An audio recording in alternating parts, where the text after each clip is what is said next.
That's the top bar. Yeah. Actually, the top bar. It should be just there. Well,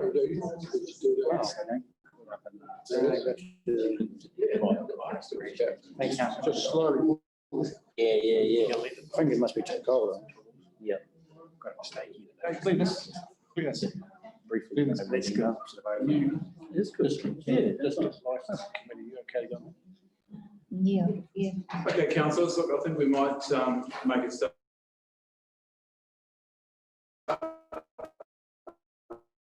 It's past 4 o'clock. And we have most of us here. We do have an apology on council days.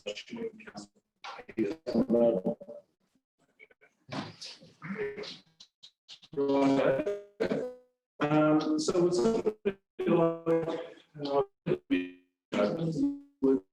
somebody like to move those apologies, please. Which is a report on consultation conducted for the draft spatial plan. And Dean, do you want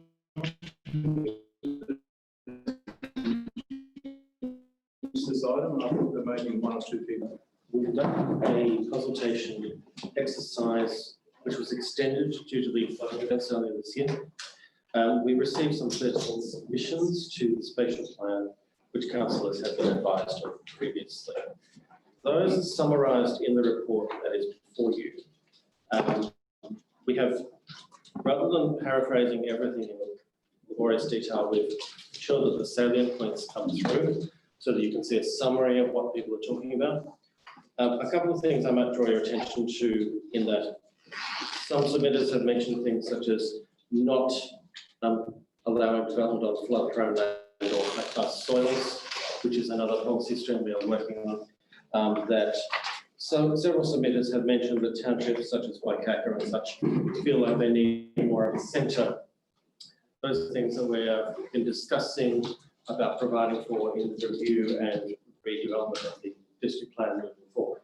So we see from a staff level some quite positive things in here to build on from the public. There are no elements in the submissions received that would cause us to ask for a change in the way the spatial plan is present. I would remind you that it is an aspirational document from which we draw down through the district plan process to then start deciding on things such as specific locations, what rules to apply where, what development to encourage in different locations. So there is some quite positive engagement with the public here that we're happy to draw on. And if any questions may come up, I'm happy to just take those. Thank you, Dean. And it's good to see that there has been quite a strong connection with the public to get us to the point we are now. So, councillors, do you have any questions of Dean before we move on to listening to anybody that would like to speak to us? Okay. The other thing I should add to workshop is we had a workshop with the Tara Community Board and Councillor Phillips last Monday, which was quite comprehensive, and quite happy that we're able to have that time. There's obviously further work for us to do through the district plan. Right.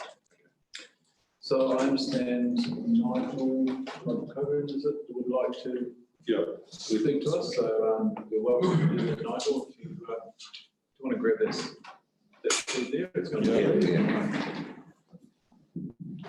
Thank you, councillors and Mayor, for inviting me. So Nigel, if you could perhaps just introduce. I'm a landscape architect, which basically means anything outside of a building. I'm based in Tapanui. I've been practicing landscape architect since 2004 and have a background prior to that in lots of things, but especially plastics and concrete and civil construction. I'm pretty well travelled and I've lived all over New Zealand and have finally settled in Tapanui after wanting to live there for about 15 years. It's kind of the shortest driving distance to the most places for work. And I'll pretty much read my submission verbatim as I wrote it. It's referring to articles in the spatial plan document, so I'll just read them off. Some of them are things that I think should be done. Some of them are where I think there was a lack of information, or maybe the documents hadn't really explored far enough. So there's quite a few questions that are worthwhile considering. I've got a fair background in sort of urban planning and town planning as well as regional planning. So it goes a little bit further than carbon design. Should Gore remain the main centre? Yes, also to stop it sprawling. Sprawl for Gore means building on flood-prone land, building on high-class soils. Over time, sprawl results in a town losing its centre and becoming decentered. I believe the 21st century will be marked by profound re-densening of towns. It's pretty much the only way that you can come in under the reduce the carbon threshold. We're not going to be able to electrify fast enough. Normally takes 50 to 60 years for new fuel to get out into society, so the town will shrink. So the risk is that you'll end up with stranded assets. You know, if the council does say a small subdivision out on the outskirts or beyond the outskirts, that asset could become stranded because no one will want to walk to it. Infrastructure. Gore must seriously consider a true three-water strategy. So that's sewage, water collection, stormwater treatment. I know that Gore has a three waters staff and three water strategies, but it's not going far enough. If you really go all out with this, you can actually reduce your capital expenditure quite a lot, like 12%. Cities that have done this overseas, towns and cities and jurisdictions, yeah, it's generally about 10 to 15% that they actually cut their expenditure over a period of years. It's not instant, but it pretty much starts at the level of private properties and winds out from there. In essence, it's like devolution down to individual lots. There are enough residents who understand this these approaches now that I believe you can do this without threatening local politics, which does seem to be a thing that comes up throughout New Zealand, especially in the south. Threatening, what was that, sorry, local Politics. People don't want to accept new ideas, but some of these new ideas are cheaper. Mixed use, I strongly favour it. Run well, it strengthens everything local and leads to an ever widening local circular economy. There was something about infill, and I support that. I also like infill because it tends to employ small local builders rather than large operations like Fletcher's, which just come in and basically rape the place and move out again. That's appalling.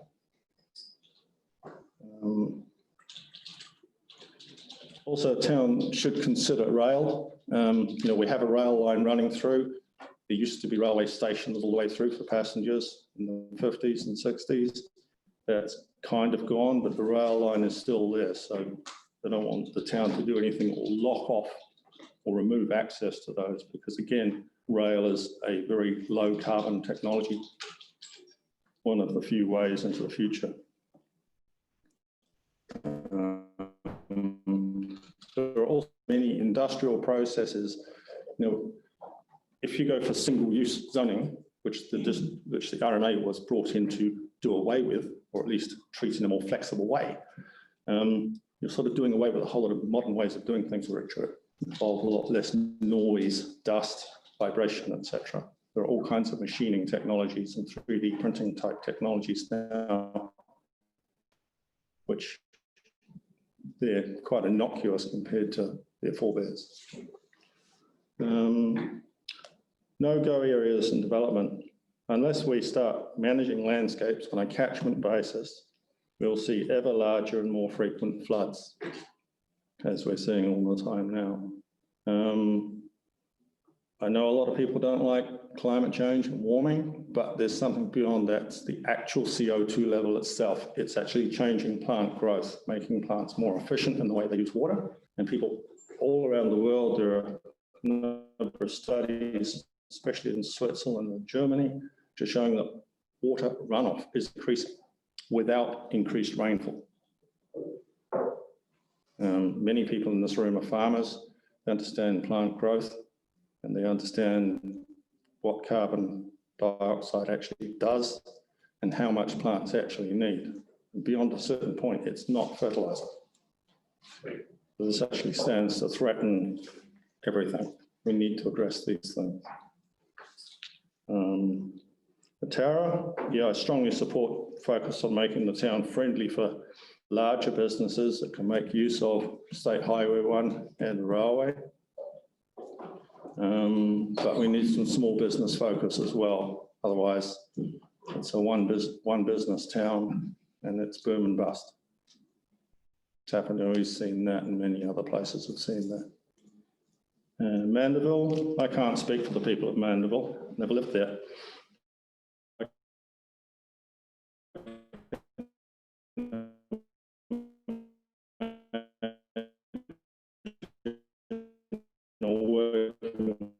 Rail line from Kingston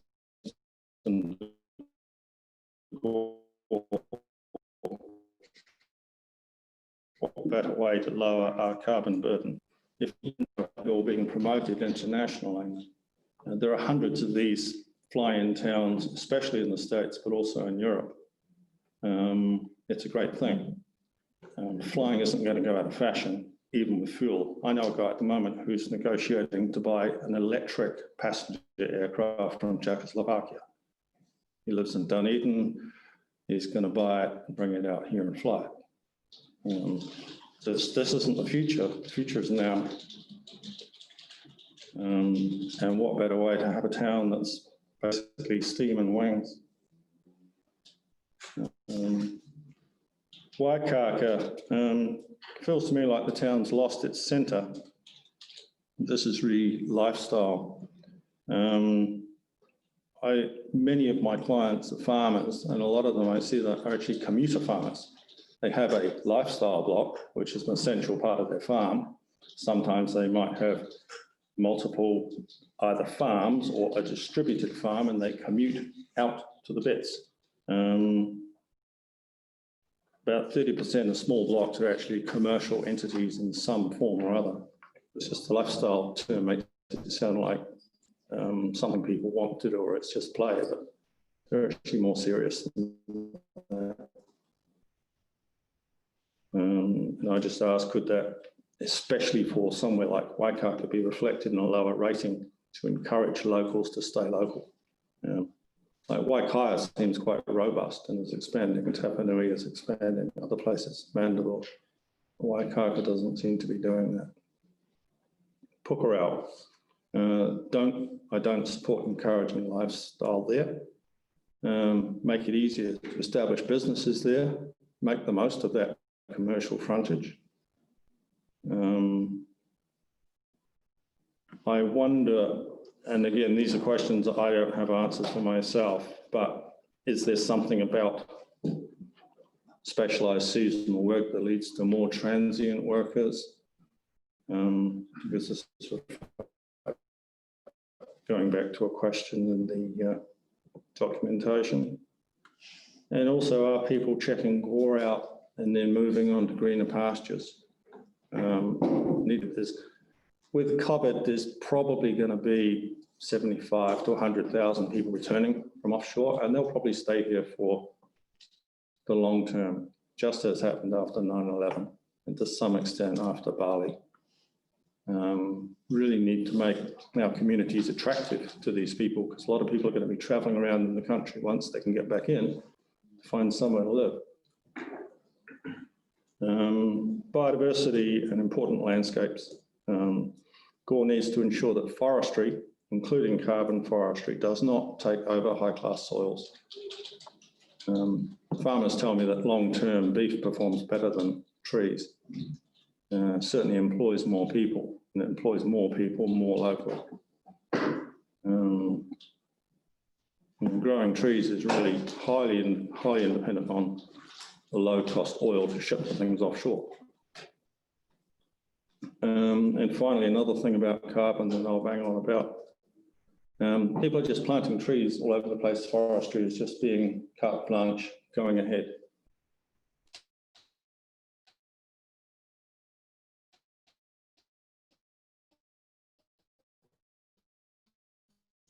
There are some places that trees should not be planted because the carbon in the ground is ancient and across the year, but there is deeper carbon in deeper soils below the plough layer, below the working layer, and that's there for a very long time. But if you grow the wrong trees or trees into those soils, and these soils are not everywhere, but there are some recently good soil surveys of some of this data, you can release that, which will just impact on our carbon signature for the country, basically. I believe in giving agency to farmers to actually build this carbon in, because you can actually make this stuff in situ as well, not just through forestry. And that's me. Well, thank you, Nigel. Thank you for taking time to give some thought to what the future of this place should look like from your perspective, and I welcome that. There was a couple of things that I just wanted to get a little bit of clarity on. You mentioned, and I wasn't sure about what the reference was or what you envisaged. You talked about single-use zones. Were you talking about mixed zones? Yeah. Yeah. So were you saying that's a good thing or bad thing? I believe it's a good thing done right. Right. Yeah. So live, work and play and as close to the same. So what does doing it right look like? Well, for instance, you might have evening time offices. You might well have offices that are more into the evening, and you've got light or medium industrial that's through the day, and later into the night people can live closer to that area. It's also some people who may be wanting to live on their premises, so they make their own noise, they live with their own noise. When they stop making noise, they play or work, they play or sleep. Whether it's by design or by accident, we seem to have a variation of the mixed-use zone on Hockney Drive, at the end of Hockney Drive. Is that what you're talking about there? More on a single title. Right. Oh, okay. Right. Okay. That's good. And the other thing was,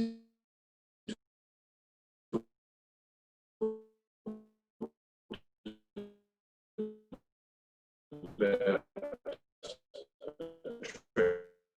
attracting people who come back to New Zealand.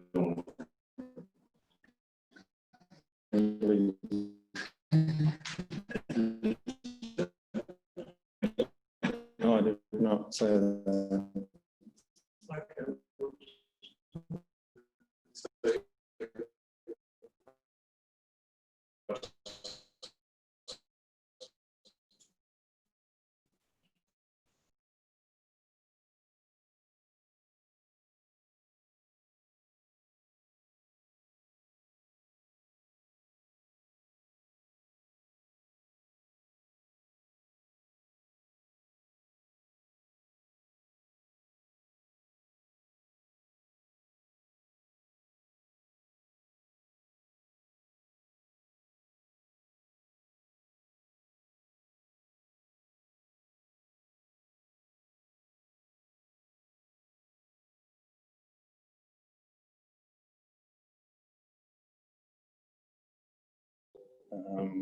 And so this law does allow for more of a sustainable drainage.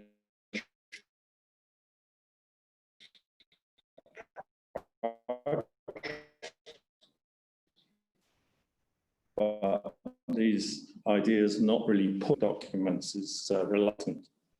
But you can save quite a lot of money if you integrate some of these things. So the way to hold back a large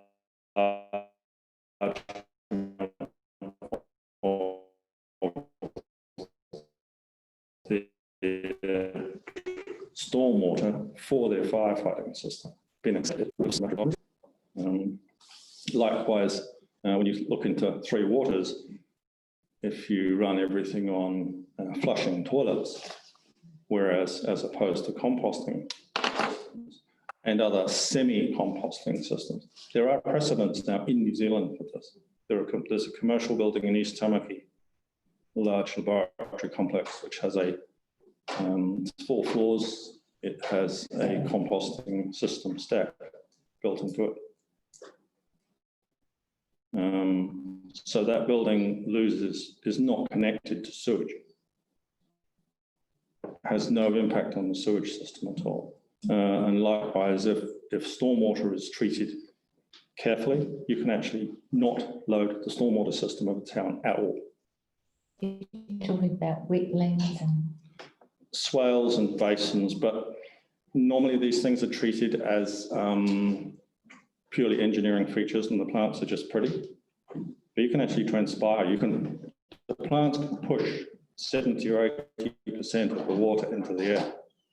It's a matter of picking the right plants and steering the soil and growth to do that. Well, I've done one in New Zealand, a couple of others. There are a couple of others. There is a lot offshore. It's law in many countries and states. We should really be pushing it because it's cheaper, it's resilient. People can understand it's not a black box. You can fix it if there's an earthquake or something. thank you. Sure. Thank you, Worship. Nigel, thanks for the submission. It's good to have someone that actually comes and submits. Brilliant. Just a question, can you explain erosion? It's just one of many manufacturing processes that are quieter. I believe I understand over in Japan, and there's a mold, and the molds are brought together. The saline water is washed through, there's an electric current, and after about a week, a turbine blade pops out. But it didn't involve any casting, any welding, any hot systems, and almost no noise. There are dozens of processes like this now that are very quiet.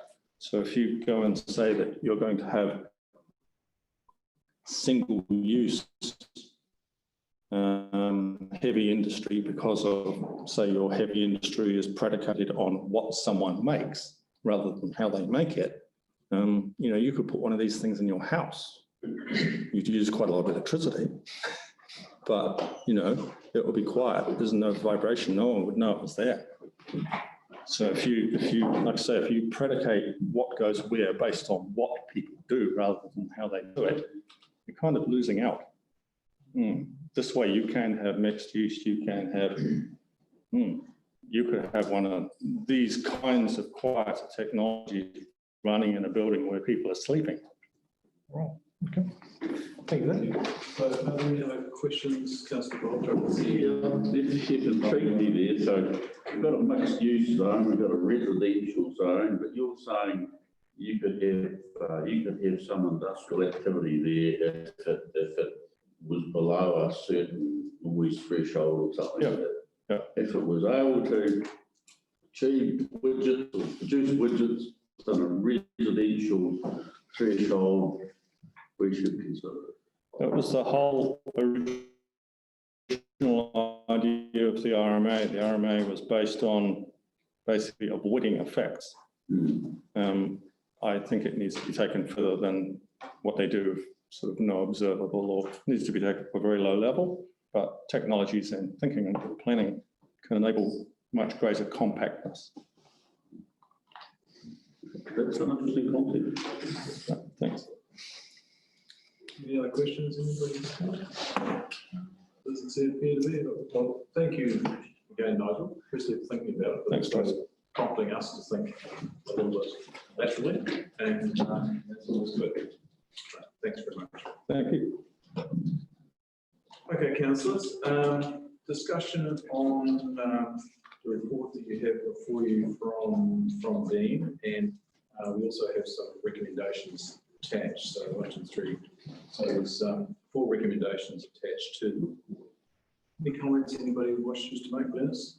Through your worship, it's just the last recommendation is that having considered the submissions made, no amendments be made to the spatial plan. I don't think we've had enough time to consider the submissions. So is there a view on that? So I guess we, essentially what we're looking at is the summary of the submissions in this document. I'm not sure how much time we need. Well, I mean, we haven't had a chance to look at them now, but there are some very good points that have come out of these submissions, and I feel that maybe we should have a discussion around where they could fit into the spatial plan. So, Dean, do you want to make any comments to that suggestion? I agree. Your worship, I agree, because you're quite right, there's some points, a lot of which naturally lend themselves to the next step, in that you as a council will be using the special plan to direct staff and our consultant list of these are the steps you shall use, you shall step down to. And following that is then the tools that bring up these types of concepts. So we've listened to the gentleman talk about avoiding areas of flood proneness and having centres to towns and so forth, which is where we've already had some discussions with Councillor Bolton's committee about applying, I forget the name, pardon me, Keith, what is effectively a low density township zone to areas such as Waikaka to provide that. At the moment it sits in rural. They're very practical things, which do need to be picked up. At a staff level, we see those as ably being able to be integrated into the district plan exercise. I don't actually see any that would not be able to be integrated into that.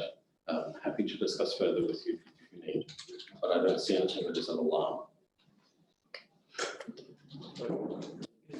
What you're raising, Dennis, is that these good ideas that have been raised with us now, we don't want to see those lost. No. What I understood Dean saying is that there is a facility for those good ideas to be incorporated in what we see next in terms of a spatial plan. Yes, yes, very much so. And bear in mind that if we think of this as a series of layers in planning fabric, if that makes sense, this is the beginning. This is the beginning where we start to form a shape. The next step down, we start to press the shape into it. I'm going to use a metaphor.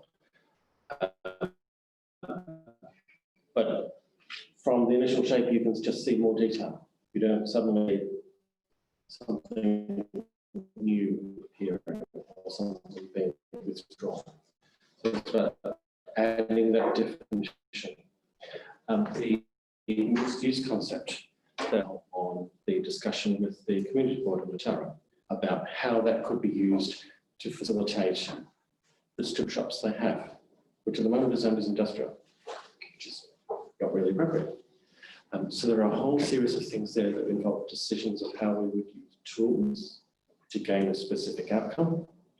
And that outcome is quite well supported, I think, in the submissions we've received.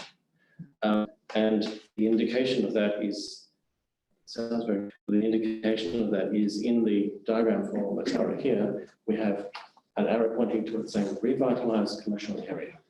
We take that structure down through the various tools with the guidance of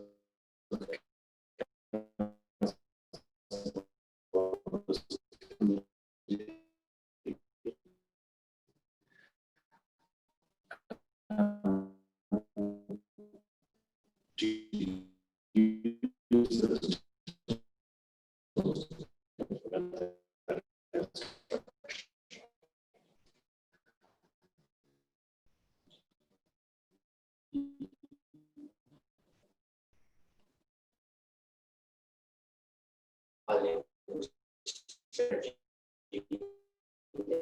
and direction, document that will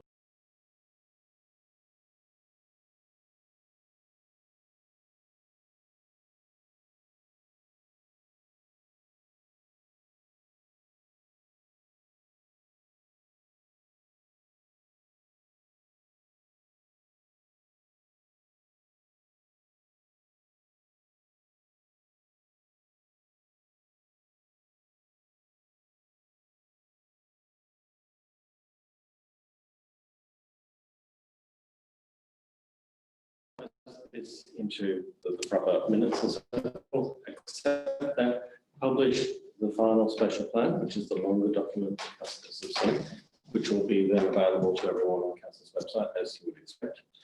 That will form part of the information layer, as the chief executive has mentioned, of the district plan review.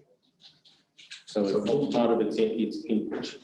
So will there be suggestions in the summary that might be included? And the statutory process that we have to go on. You will have to, is we will have a clearer base that he has spoken, but otherwise we don't have anything to add at this point.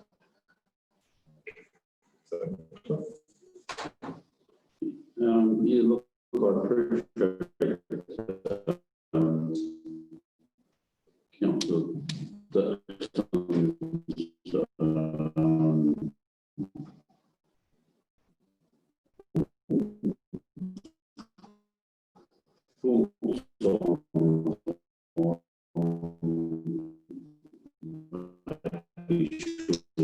that rule in the year we start the spatial plan process. It's what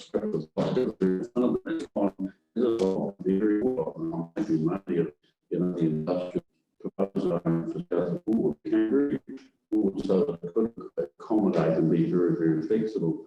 I don't think there's any impediment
Okay, so all those in favour, please say aye. Against, motion's carried. Thank you, councillors.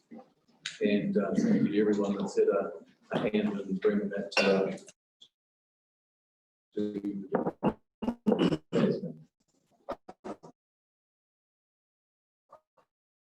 okay, we move on to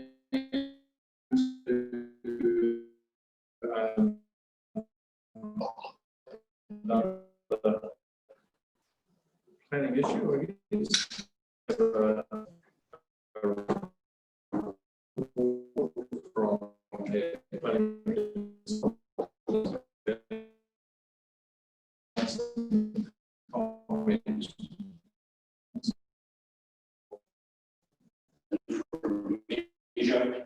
And in the interim between when I wrote my file, my report and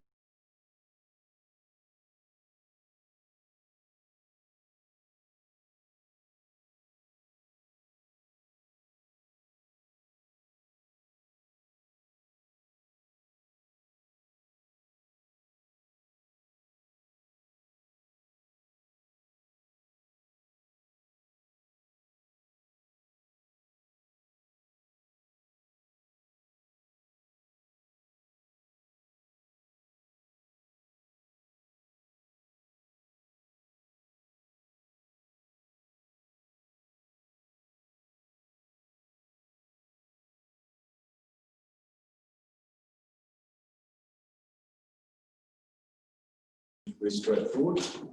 Okay, I'll put that motion. All those in favour, please say aye. Aye. Against, the motion is carried. Councillors. Right, we'll move on then to item 3. We'll get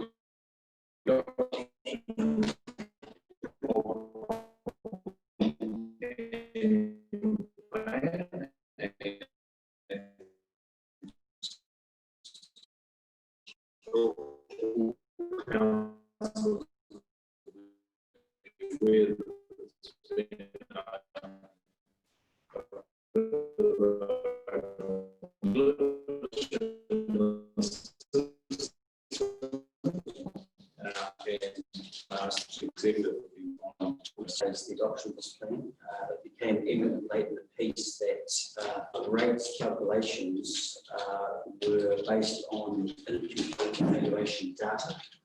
That's the data we get from quotable value. That only became apparent when we saw some of the rate reductions that were higher than what was forecast. And obviously, if you've got a incomplete platform on which you're trying to strike a rate, it will then throw an artificially high, which in turn on individual properties where those properties have accurate values. So we are in the process of just receiving an updated valuation roll from quotable value, and then we can recalculate the rates based on the established funding, finance and revenue policy of the council. And we'd like to come back to you with a similar extraordinary meeting, but with a revised rate resolution complete with spreadsheet that's more reflective of the type of increases that we see. So I sincerely apologise for the event, but it was just unfortunately due to a range of matters, including staff changes at very high levels, the CFO card in February, and then flood and COVID-19. It's been just an extraordinary run of extraordinary measures, and this is now an extraordinary outcome. In terms of implications of, well, there is a statutory obligation to adopt an annual plan by 30 June. However, it doesn't actually make the adoption of the plan with the rates resolution that you have. In fact, this counts in 2000 by number of days over the 30 June deadline.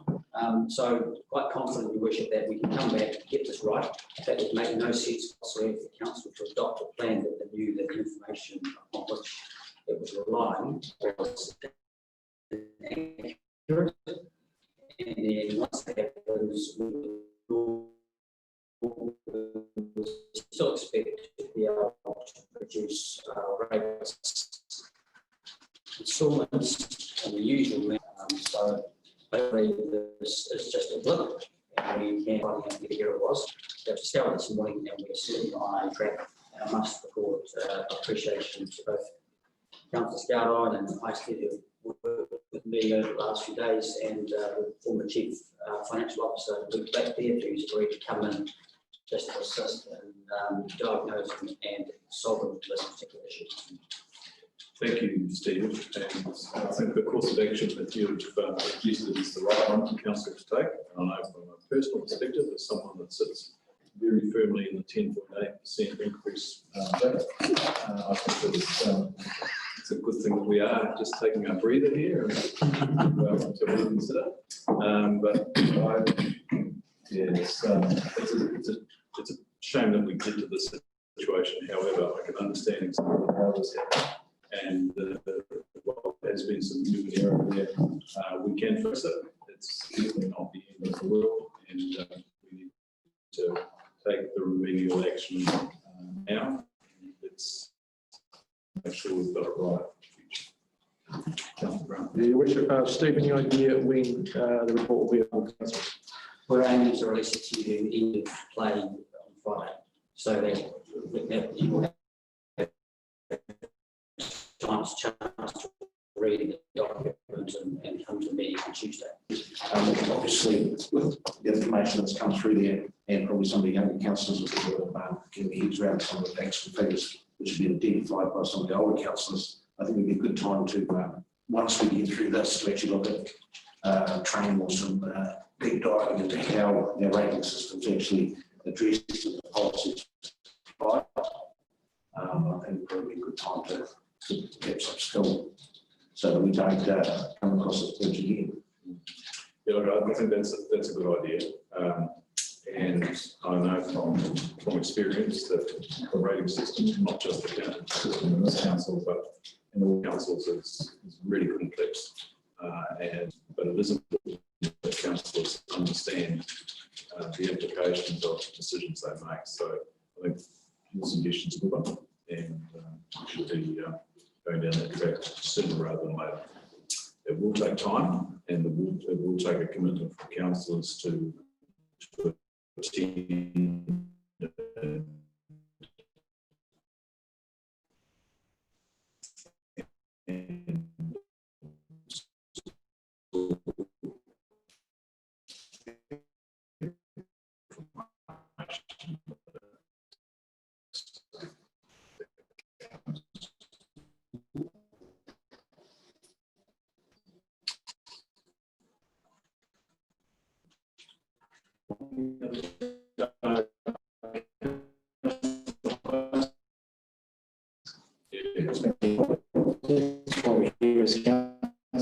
But there really wasn't John Gard on dealing with this.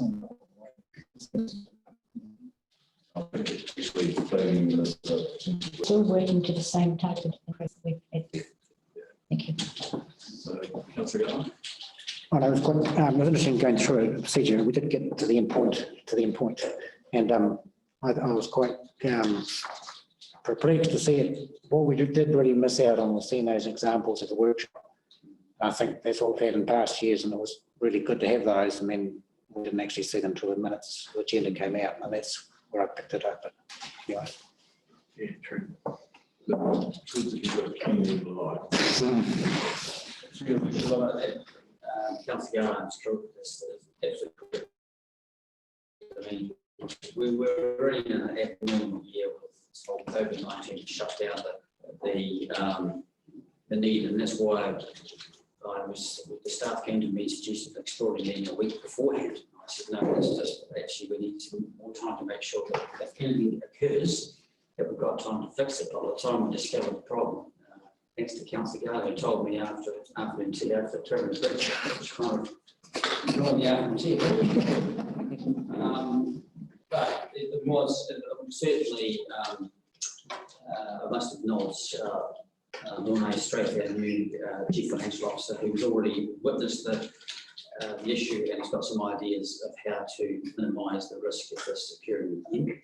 There was a bit of a breakdown in some communication, but it's certainly a worthy topic, also a workshop for Autumn Risk to have a deeper dive and look at how it can be shored up in future.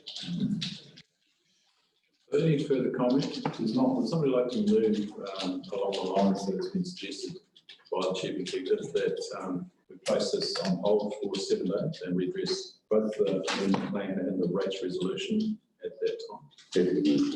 Councillor Bold, second. Thank you. Is there any further discussion on that? If not, on that motion, all those in favour, please say aye. Aye. Against, the motion is carried. Thank you, Councillor. Okay, so that brings us to item 6, and we primary school swimming lessons, and we have an update from Chief Executive on this one as well. So there's been quite a lot of progress made on this over the last few days, which is fantastic.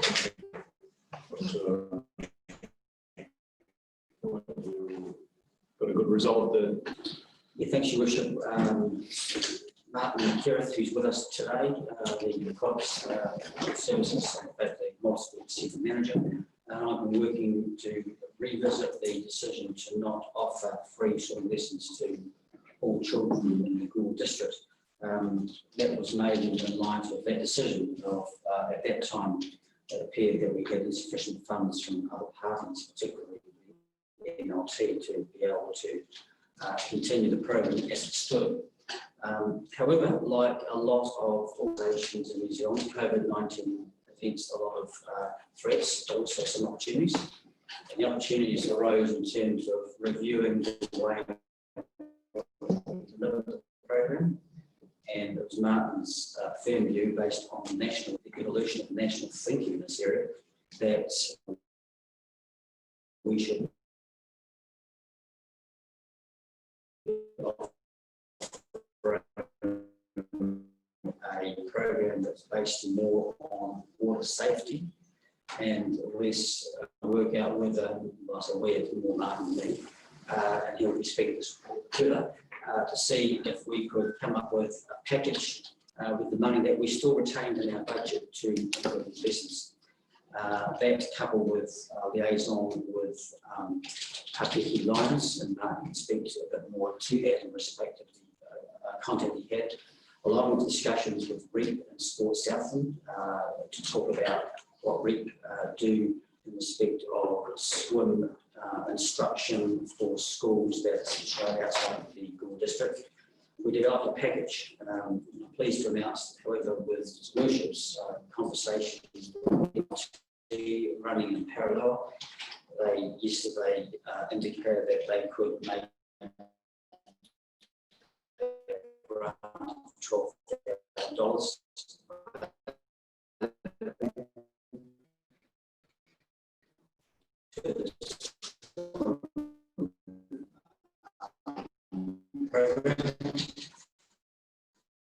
Access free. So addressing some of the feedback Martin received previous 2-week duration, and particularly the lessons being conducted in winter, both in regard to curriculum interruption, but also children being sick. So the idea is a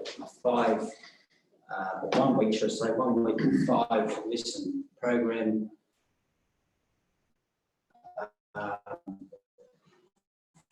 Centred around terms 4 and 1, so more than that, and has been in touch with the school, primary school pupils. So, Your Worship, I'll let Martin speak a bit more detail of the program and answer all those different questions that councillors will no doubt have. But the news that there is a program available. It is going to be fully funded, albeit in a revision.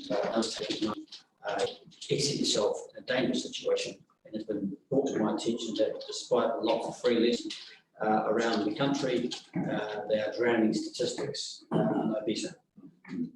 Thanks, Steve.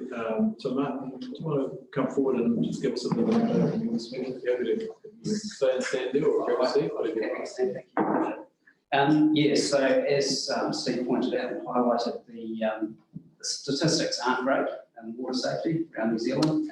Initially, 10 years ago, when the program was first designed, it was designed around learn to swim about to be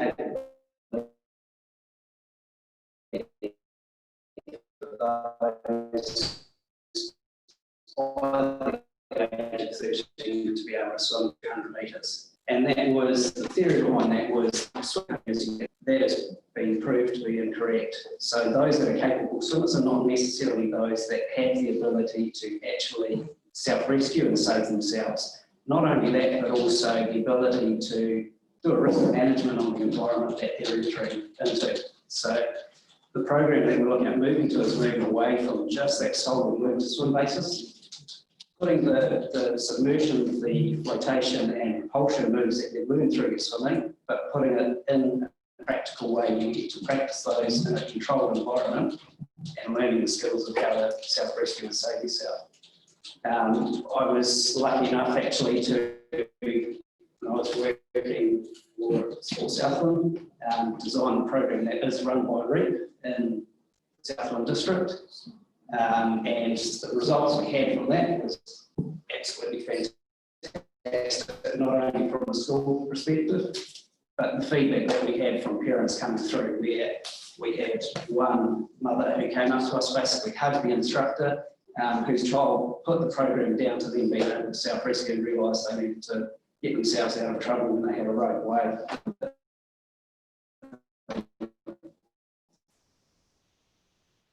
So for me, putting just the right direction.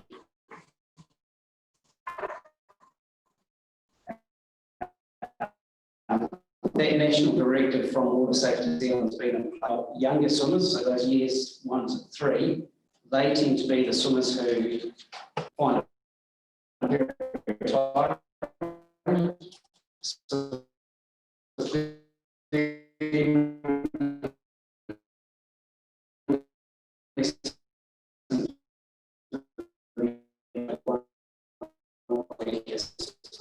plenty skills that they need for the likes of getting this immersion into different water skills throughout one session. I'm more than happy to answer that just on the side of Pakeke lines. So the feedback that we've had there in emailing back and forth, we've had a positive feedback coming through.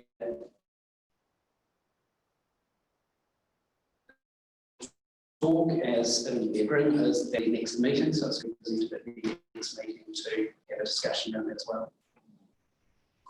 So, Martin, in terms of delivery of the program, will be to council staff through that delivery? Yes, Your Worship, yes. So and that would be one of the differences between the Southern Reef program and how we've run our programs in the past. Our programs is always delivered through our qualified in-house instructors, whereas the program through Southern Reef is a combination of qualified instructors, teachers and parents helping out as well. So that's probably the key difference between the two programs. So the schools on our fringes, I'm not sure how many there are, where do they fit into this? You don't know. Yes, so we used to incorporate those schools that were in the MLT zone. So those that used to come directly to us for lessons are the likes of Tipu, Tugarau and Hedgehoe. Now, with them falling in the Southern District Council, that is the area in which Southern Reef look after and maintain. So part of the discussion that we had was around, let's give them the ownership of the Southern District program. Let's concentrate on our district area. So they will still be catered for, but it will be under the Southern Reef model. So is that likely to be delivered at the pool, or is it going to be somewhere else? They utilise school swimming pools around the district, yes. Okay, so thank you. Open for discussions or questions. Councillor Lee. Thank you, Your Worship. Thank you, Martin. It was a really good report. It was nice and thorough, and it was actually cleared up a lot of things I didn't actually know about, so that's positive. I would like to say that we should acknowledge the Pakeke's contribution over the last 3 years. It's great, and it's really good to see the MLT back on board, even though it's considerably reduced amount of money, but I guess in time to come they'll lift their contribution again, or certainly hope so. But I think this is a really good program, and you know, at the end of the day, swimmers get into trouble, confident swimmers, and they often are the ones that drown because they think they're just a bit too confident. So I'm all in favour of this. I think it's a win-win for the entire district. And even for the school budgets, you know, a week less busing coming over their budgets, I think they'll be very happy about that. Well, I think you're absolutely right in acknowledging Pakeke lines. They've been partners for a while, and they definitely want to be partners in the future, and that's fantastic. With regard to the MLT, I really acknowledge the effort that they've made to find a way to get back into this program. And for those of you who knew or maybe didn't know, that the funding that has come from the MLT in the past has been gaming funding. And of course, there has been no gaming going on. So that's why they were short of funding, but they've found funding from elsewhere. And there's, you know, good Any other questions? So your worship, I'm just wondering, what is the actual cost now to the council? Is it more What's the same? than the same as it previously was? So we put a roll today. Susan, just with regards to swimming and the recommendation contained within that. So has anybody got any questions, comments or Martin? Mark, would somebody like to move the recommendation that's contained in that? Thank you. And seconded, Vince, thank you very much. No further discussion? Put the motion, those in favour, please say aye. Aye. Against, the motion is carried. Thank you, councillors. Good. Right, that brings us on to the last item of today, which is the appointment of a district licensing committee.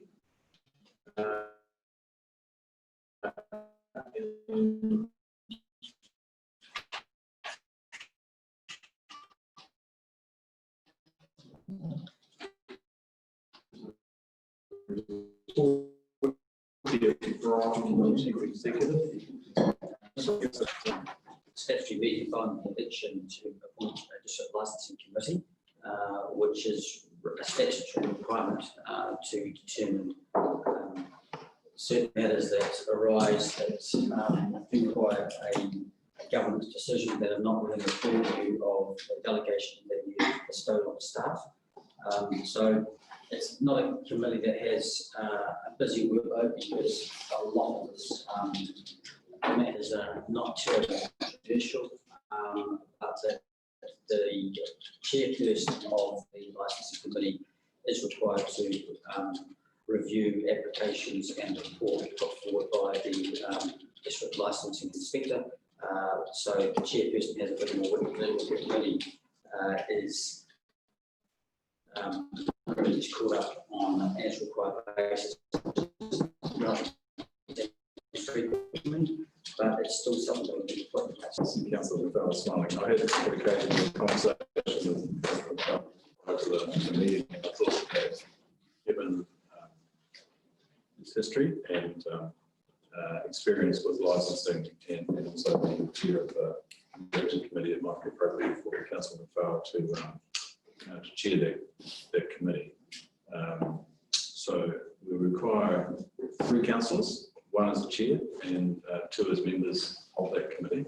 So, Councillor McPhail, you're still comfortable with the suggestion? Is there any other councillors that particularly want to be part of this from Councillor Grant? Do I have any? I'm not sure which Grant that was. Yeah, why not? Yeah, I'll do. Yep. So, in the grants. Is